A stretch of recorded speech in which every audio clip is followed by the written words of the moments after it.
Good afternoon again to all of you, and welcome back after a long hiatus of the teaching program. We had our workshop also, and we've been busy with that and exams and all those things. So today we'll restart our teaching program with this topic called as AMR in typhoid salmonella and understanding the concept of what I'd say is as a cumulative weighted breakpoint to MIC quotient. It's basically the extension of the breakpoint to MIC quotient that has been now the, you can say, more delved aspect when it comes to AST therapy. So why the reason that we are choosing Salmonella is that Salmonella is one particular bacteria that is very common. That is one thing. Secondly, it is one of the center of attraction when it comes to the concept of the One Health. And we'll also talk about the different resistances in Salmonella to fluoroquinolones, to beta-lactams, azithromycin, cotrimazole, and chloramphenicol, and how there has been a shift of the azithromycin susceptibility from being susceptible to you can say an MIC creep or a slight resistance. And if you are doing your justice to your quality control, you can always trust your data. And why we have shifted from nalidixic acid as a surrogate marker for fluoroquinolone resistance to p-floxacin diffusion guidelines, and a little bit about the international Indian and our data on salmonella resistance. And what is the breakpoint to MIC concept in the treatment of salmonella and the path forward? So, like I said, salmonella is a poster boy of bacteria for One Health. One Health is basically a conglomerate of multiple things where the humans who are consuming the food, they're consuming the plants, consuming the milk, and poultry animals, their close contact with the soil, and how antibiotics are given to humans and how they are being given to the plants and how they're circulating in the environment and then coming back to us like a, you can say, the way we have water cycles, the way we have got an antibiotic cycle which is circulating back towards us. So One Health is basically an approach that recognizes and interconnects the health of people, animals, and the environment. And with the advent of the newer techniques like the whole genome sequencing, and it allows scientists to correlate how the antibiotic resistance has evolved and how it has spread. Like for example, you'll see a typical isolate this outbreak of Salmonella Heidelberg infection, and how it whole genome sequencing, it was they were able to correlate and connect it to different people and to different dairy calves and the environment.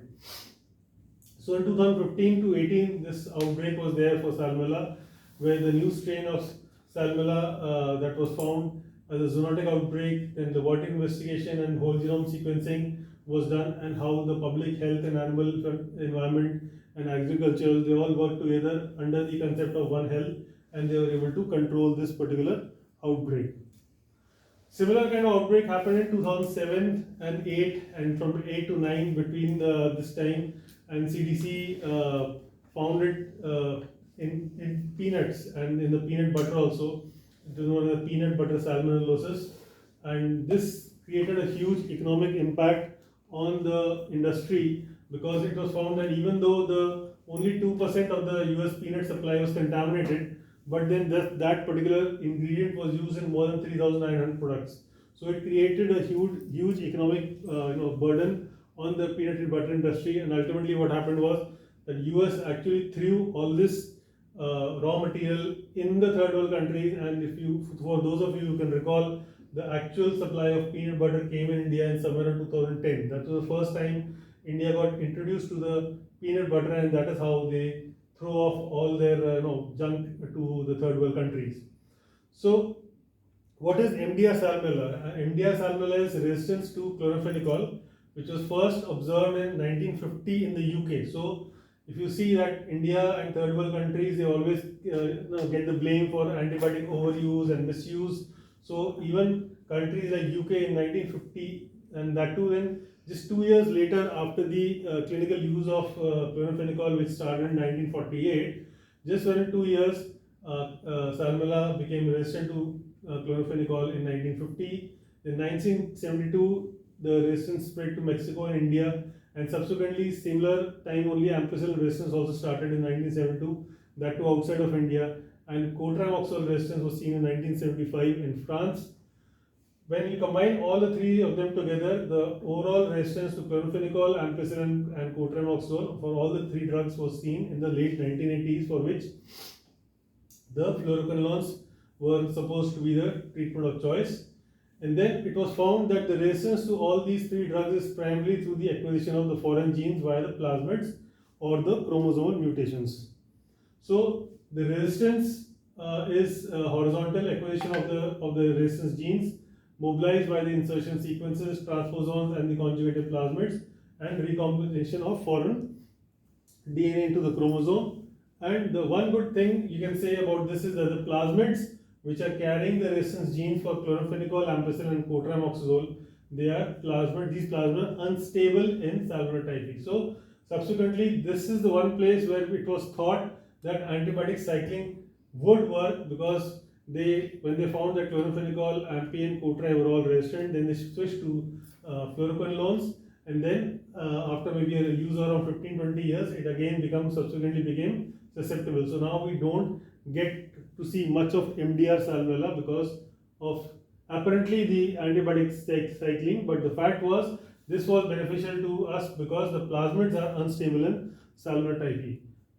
So the mechanism of acquired resistance in Salmonella is either through the inactivation of the antimicrobial agent by the enzyme, which is the beta-lactamase production for the ampicillin, or the chloramphenicol acetyltransferase for the chloramphenicol resistance, reduced permeability of the antimicrobial agent to tetracyclines, quinolones, and aminoglycosides.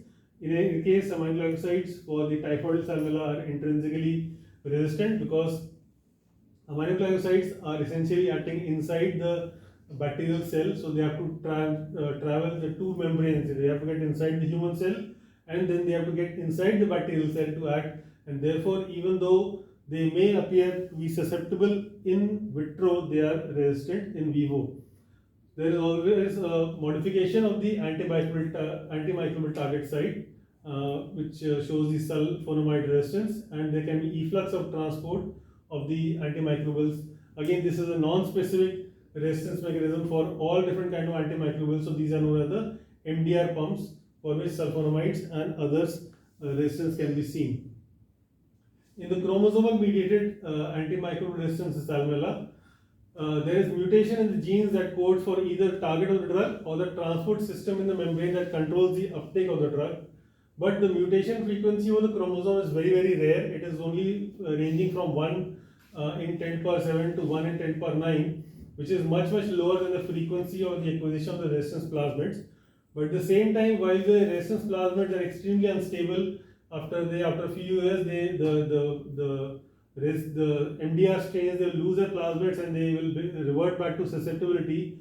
The mutation frequency in the chromosomal mutations is very, very rare, but it is a permanent thing. So chromosomal resistance is of less clinical importance because it does not get transmitted from bacteria to bacteria, and these are much, much more stable, and therefore what we are witnessing right now, the fluoroquinolone resistant Salmonella, this will remain for long because it's a chromosomal mutation.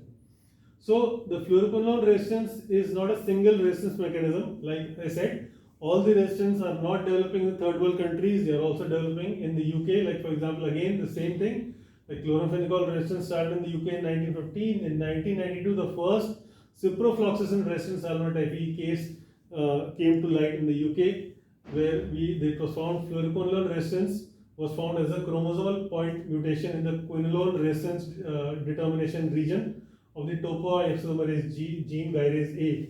That's a DNA gyrase gene. And recently, few years ago, the CLSI also shifted from the detection of fluoroquinolone resistance from nalidixic acid to p-floxacin, and there was a very nice publication that was present in the antimicrobial agents and chemotherapy as a mini review, as why they shifted from nalidixic acid to p-floxacin, because that was earlier used as a surrogate marker for fluoroquinolone resistance. But the issue is that nalidixic acid is a non-fluorinated quinolone, and it primarily detects the GYRA and the PARC genes, which is what the chromosomal mutation it detects. that is a quinolone resistance determination region.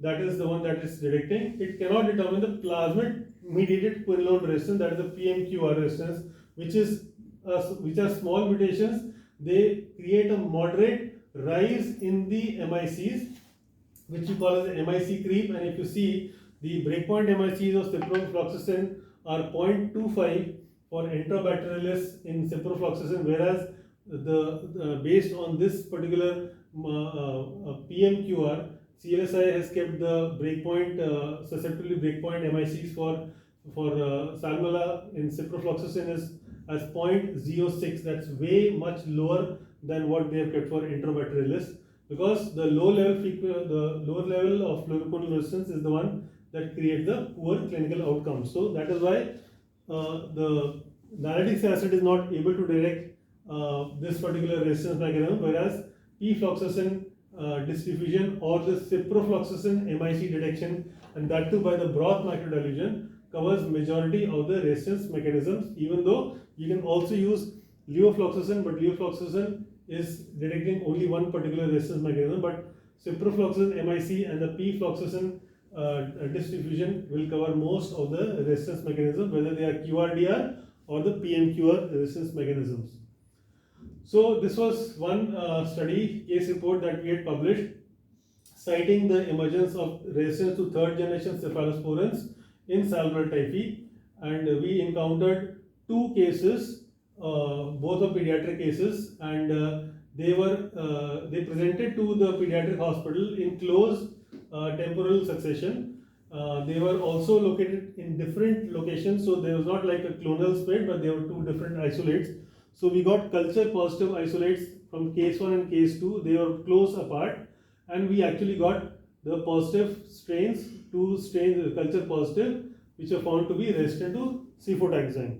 So since I am doing the reporting myself, so I was quite shocked to see that whether it's really Salmonella or not, or whether the disc QC are all right or not. So I was quite surprised and shocked to see. So I checked the ID multiple times, checked the AST twice, then after confirming it is that, then I concluded this is probably an ESBL, which is a non-AMC producer, and then the strain was sent to the referral center to Dr. Aarti Kapil at AIIMS Delhi, which is a referral center for Salmonella typhi, where it was confirmed to be a ESBL positive for CTX M15. And then what we did was, we also, for the same one patient went LAMA, left against medical advice. For the other case, both were shifted on meropenem. And this second case, we did the source tracking, and we found we took 9 samples from the family members, that is the stool samples we took, and out of those 9 family members, one was found to be positive. That was the aunt of that child. She was found to be positive for the ESBL positive Salmonella typhi in the stool sample. So out of 9, we got positive in 1. Maybe if we could have sent repeat cultures or multiple culture, we could have found 3 or 4 also. But that is the idea, that whenever you're getting these kind of isolate, we should always go and do the source tracking. And this strain was also sent to refer to AIIMS, and the same clonality was established. So many people make this major mistake also, that despite in vitro susceptibility to aminoglycosides and tirecycline, they are the two misinterpreted choices, and they still give AST reports for aminoglycosides and tirecycline. There are labs who have not suppressed the reports of aminoglycosides on their Vitek. So unless they don't suppress it, by default, sometimes even the AES will tend to miss, and it will report aminoglycosides MICs as susceptible. So that also has to be suppressed in the AES. So actually, clinicians, they prescribe for enteric fever gentamicin and drugs like that. So when you come to and observe the drug resistance in Salmonella typhi overall in the world, we will see that there has been a subsequent increase in the resistance towards the fluoroquinolones to as high as 80% in the late in around 2020 or so. And then this is the data of ICMR in 2014. There was a reason why I've taken only 2014, not the recent data I'll just present. Now this is very interesting data. This is 2014, where PGI Chandigarh, AIIMS, CMC Vellore and JIPMER have participated in this particular Salmonella AMR data of 2014. But if you see carefully, that JIPMER has submitted only 7 isolates, AIIMS has submitted only 22 isolates, and On the basis of that only they are able to say whether it's resistant or not. So even their antibiogram for Salmonella should have been more than 30 isolates. They are mentioned over here. So you have to have your own registry also. So that's why this is the latest data that was submitted by ACMR recently in 2021 December. That then they say that there will be no significant change in the overall AST of Salmonella typhi or paratyphi A from India, and the pattern remaining uniform all across the participating centers. Salmonella typhi is 100% susceptible to cephalosporins and azithromycin. And other drugs which retain good susceptibility are ampicillin, chloroquine. So basically, the MDR concept has gone. The paradigm shift has been from now it's no more MDR. It is now pan-susceptible Salmonella typhi and paratyphi, and you can give and go in for ampicillin, chloramphenicol, and cotrimoxazole in uncomplicated cases of Salmonella typhi or paratyphi fevers. So if we see this particular data that was published from Delhi recently, specifically for Salmonella typhi, from blood 3.8% isolates were resistant to chloramphenicol, 8.2 were resistant to ampicillin, 15.4% to cotrimoxazole, 67.3 to cipro, and azithromycin resistance was 3.4%. Ceftriaxone resistance was found in 3 cases as per their study. So ceftriaxone resistance, what this case report we have shown previously, that was probably the third case of ceftriaxone resistant Salmonella typhi report from India, and so far there's been pan susceptibility to carbapenems right now. So initially, long time back, 2012, we had published a paper from SGPGI, and we found that azithromycin non-response was seen in clinical non-response was seen in usual doses. It is a possibility that the you can say the ECOF values of the Indian strains might be different as compared to the ECOF values of the strains which are isolated from the West. Even though they advocate the use of azithromycin, there has been definitely a paradigm shift towards the from susceptibility to non-response. I won't say frank resistance, but definitely a non-response can be seen. And even CLSI comment number 60 classically says that azithromycin breakpoints in Salmonella are for Salmonella typhi only. So if you got paratyphi A, you cannot prescribe azithromycin on your AST report. Breakpoints are based on MIC distribution data and limited clinical data. So even the CLSI data is very limited because Salmonella is not a frequently isolated bacteria in the Western countries. So their wild isolates may not be that high in numbers. So their clinical data and lab data is also very limited. So in this study, we found almost 33.6% azithromycin resistance, and almost at that time we used to call it NARST, that is narolixic acid resistant Salmonella typhi, or the fluoroconolescent Salmonella typhi we found. And there were documented cases of non-response to azithromycin for which the patient the treatment was shifted to third generation cephalosporins. And when we performed the MICs, and we found higher MIC 90 values of azithromycin compared to the Western data. So right now, even MIC 90 is not the ideal parameter to compare, but even then, one flaw of the study could have been that because the MIC was done using the E-test method, so E-test naturally gives you slightly higher values. So better would have been to go in for a broth microdilution method in this case. Now this is the data of the 5-year data from the pediatric hospital from my previous institute. As you can see, this is blue one is Salmonella typhi, and the red one is the paratyphi. And paratyphi A was somewhere around 35 isolates, and Salmonella typhi was somewhere around 150-160 isolates were there. So it's a 5-year data. Ampicillin showing fairly susceptibility to typhi more than 90%. Cotrimoxazole again 93%, chloromphenicol 93%. Azithromycin, as you can see, I won't say for paratyphi A because again, like I said, paratyphi A breakpoints are not there. So it is better to avoid this 37% and focus on the remaining 22% resistance of azithromycin that is seen in Salmonella typhi. So we have to be a little careful while we are using this azithromycin for Salmonella typhi. Even though it is an OD dose, but we have to be a little careful, and we found pan susceptibility to piperacillin tazobactam, and this 98% that you can see over there for cefotaxime / ceftriaxone was those 2 isolates which are resistant to the Salmonella for the third generation cephalosporins. So CLSI M39 clearly mentions that those antibiotics can be given samples from normally sterile sites for which we are getting more than 90% susceptibility can be included in the empirical treatment policy. So we can come back from ceftriaxone or azithromycin back to ampicillin, cotrimoxazole, and chlorphenicol when it comes to the empirical treatment for suspected cases of enteric fever. Now, like I said, treatment always begins with the right testing and the right panels. You all know that the new CLSI has now come up 2023, and we have now revised the panels. These are the previous panels. We will share the revised panels which we have made just 2 days ago, and we'll share the revised panels for the blood. And this B1 panel is for our for suspected cases of Salmonella typhi. Like you can see that right now we can remove amikacin from the for the enterobacterialis over there now, and ampicillobacter also can be removed. So, like this is a very typical question that every clinician asks, that which is the most effective antibiotic in your EST report. Most of the primitive reports that we have witnessed show +3, +2, +1 from private labs, and they think that the zone of Cipro is like 35. So the bigger the zone, the more pluses; the smaller the zone, the lesser the pluses. So that's a very awkward way of deciding the efficacy of the antibiotic.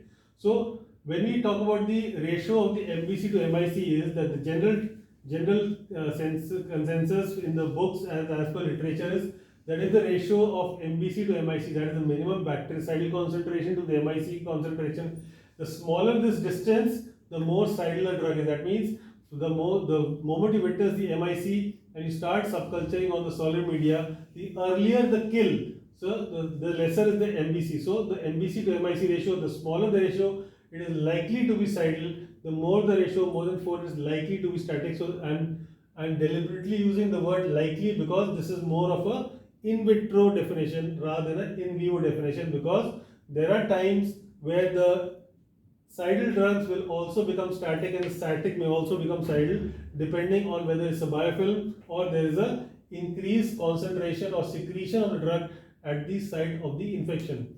And of course, the ratio of the Cmax to MIC is also not a suitable criteria to determine the efficacy, because this is not a suitable criteria for the beta-lactam drugs which are time-dependent antibiotics. There is a good parameter for the concentration-dependent antibiotics like aminoglycosides and fluoroquinolones. So if you just keep on increasing the concentration like a single dose, that is not going to be helpful for the beta-lactam drugs. Again, the therapeutic drug monitoring at the site of infection is to the MIC ratio. That is also one of the ideal parameters that you can check, but it's very impractical because TDM monitoring is very tedious, because it will also depend how and when the sample is collected, from what site is collected, how the sample was stored and transported, because the drug the concentration of the drug in the collected sample is also dynamic, because the drug concentration may fall or degrade if you store the sample. So TDM is also a very difficult method of performing. It's very very impractical method.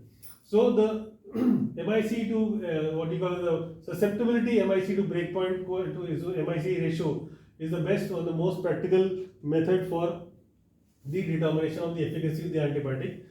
All of you must have seen this typical concentration time curve, because the moment you give the antibiotic, it immediately shoots in the serum. It attains a high concentration known as the Cmax and then subsequently falls down.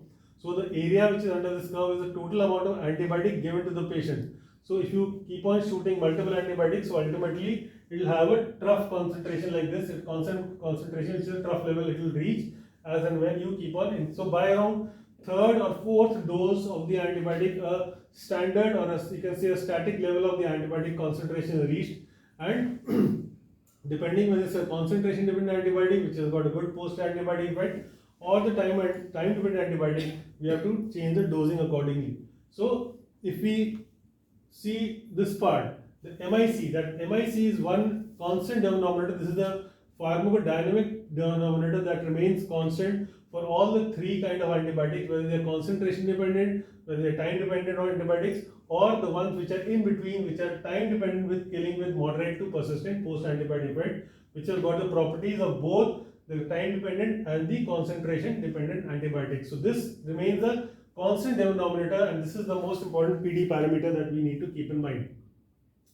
So this was a very interesting mini review by Taskini, that actually first time probably mentioned the concept of MIC breakpoint quotient, which is the ratio of the the susceptibility breakpoint is to the MIC, because the higher the ratio between these two these two parameters, the more effective the antibiotic is likely going to be.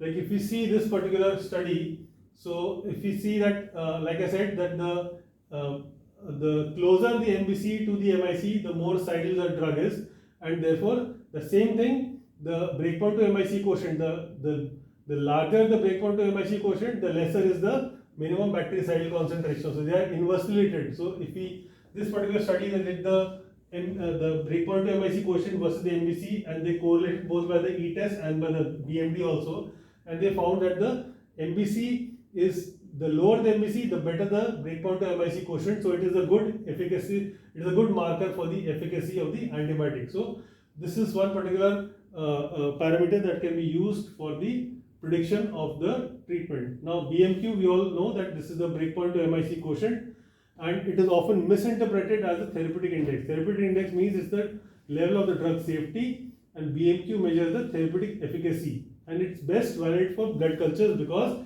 it is levels that we are measuring in the blood, and then we are comparing to the MIC values, and that is why the MIC guiding tables are given as per the blood cultures and not as per other samples. So that is why we have to be careful when we are extrapolating the concept of breakpoint to MIC quotient to other sites like joint or liver, or the epithelial fluids. So these other sites, we have to be a little more careful. We have to know as to what was the ratio of the concentration of the drug achieved between the plasma levels versus that particular site. So certain antibiotics, they get concentrated in certain areas, some they don't get concentrated, some may achieve at least 10 times the levels as compared to plasma. So we must know which are the antibiotics which get concentrated at different sites. So that is the next step towards the breakpoint to MIC quotient concept, because this is largely restricted towards the blood isolates only. So this is a very interesting thing about the why we need to have the ratio of 4 and above is, or the Cmax to MIC ratio. Even in books like McCartney also, it's written that ideally you should have the Cmax to MIC ratio of more than 4. Why? Because the greater the ratio, the higher the breakpoint to MIC quotient. And why this happens is because this is the MIC of the particular bug, and this is the maximum concentration that is reached. Now there are certain mutants are there which have got MIC which is slightly more than the larger population of the entire inoculum. There are certain bacteria, there are certain isolates are there which have got a higher MIC concentrations. They are the ones which are present in this mutation selection window. So if you keep the concentration over here, these are the bacteria which will get selected, and the ones which have got the MIC below this thing, they will die off. But the ones which have got the MIC over here, they will persist, they will survive, and they may cause repeat infections, indolent infections, chronic infections, or difficult to treat infections. So they get killed at a concentration known as the mutation prevention concentration, or the MPC. So this MPC must be way below the Cmax concentration. So this is the mutation selection window where the mutants get selected, because they are the mutants which have got the MIC values higher than the larger population. So that is why we need to keep a ratio of at least 4. So whenever we are looking at the breakpoint to MIC quotient, so that breakpoint to MIC also should be 4 or more than above, ideally I am saying. So even for concentration dependent antibiotic, yes, Cmax should be 4 times the MIC, and even for time dependent antibiotics, the percentage of the time where it should be above the 4 times the MIC should be there, so as to create the maximum killing of the bacteria.